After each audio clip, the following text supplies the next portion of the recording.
Living Landscapes, a sweeping new approach to conservation in the northeast by Northumberland, Durham and Tees Valley Wildlife Trusts, was launched at the Sage in Gateshead. Living Landscapes, can you explain exactly what Living Landscapes means? Living Landscapes is about really putting the countryside back together again. It's about joining up great landscapes across the northeast, areas great for wildlife and for people into the future. It's about making the landscape more robust. Certainly with climate change, changing things by the day and by the year, we need to have more robust and resilient landscapes, and that's what Living Landscapes is about. And also reconnecting people back to their landscapes, their places that they can enjoy throughout the northeast.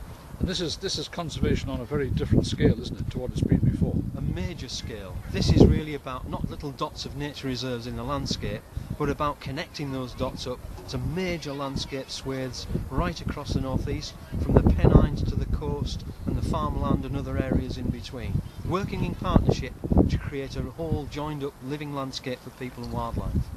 And what does this mean for the three wildlife trusts? Because I think it's the biggest joint project you've ever undertaken. It's a massive scaling up for us as three charities as well. The Durham, Tees Valley and Northumberland Trusts are working together on this. We have a joined up vision across the region.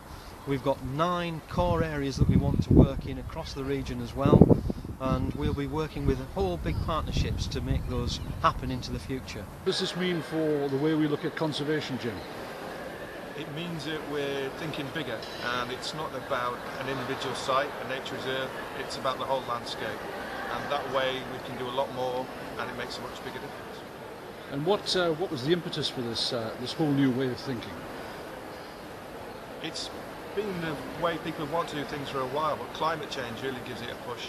If we want our species to be able to move across the countryside as the climate changes, you've got to have the countryside that's connected.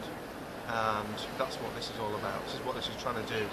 And even if you don't believe a fig about climate change and it never happens, this is still the right thing to do, because it means we can have more wildlife and it's a more attractive, pleasant countryside for people.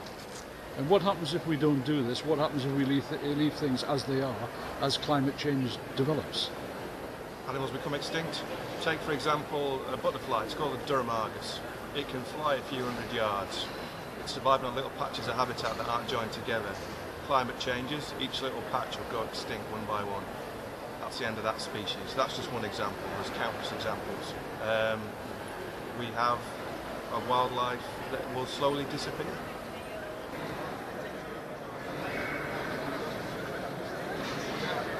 We've got several priority areas, Steve, for Living Landscapes. Can you describe what they are and where they are and why they're priorities? Sure. Well, what we're trying to do is pick sites that actually have a good assembly of wildlife already right across the region, and also sites that provide us with opportunities to link existing features together, and also make them more accessible for people. Not just accessible on foot, but also, if you like, intellectually accessible. So, but the wildlife is also performing a function for us, things like flood alleviation, that sort of thing. And what about, where are these priority areas in Northumberland? And, in Northumberland we've got 4 priority areas. The most immediate one to us here is actually Prestwick Car, just on the outskirts of Newcastle. An old lake and peatland site that has become very fragmented, but could be performing functions, as I say, with flood alleviation, but also it's a good wildlife site.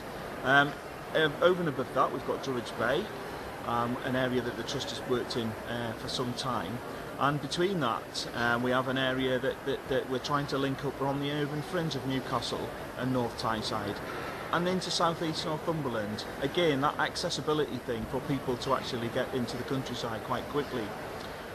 Beyond that, we have probably one of the least known but more exciting ones for us is along the Windsill, Hadrian's Wall corridor, but also the geological feature that goes up through central Northumberland and occurs out at the coast, which has some internationally important wildlife habitats on it.